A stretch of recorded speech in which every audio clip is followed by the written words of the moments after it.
در پیشگاه قادر متعال سوگند یاد می کنم همه دانش و توان خود را در راه جلب رضایت پروردگار و خدمت به مردم و میهن اسلامی به کار بندم و برای اطلاع دانش و نکوداشت نام دانشگاه تهران تلاش نمایم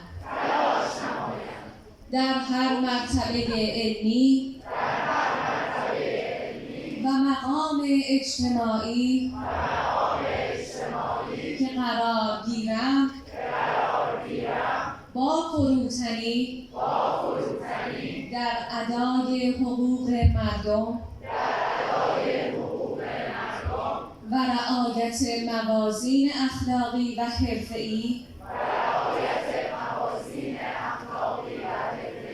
تلاش نمایم و نسبت به شأن علمی و اخلاقی خود وفادار باشم. هموار عالم را محضر خداوند بدانم و در محضر او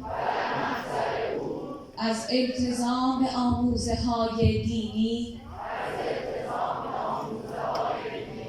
و ارزش‌های اصیل اسلامی غفلت نورزم و به مصالح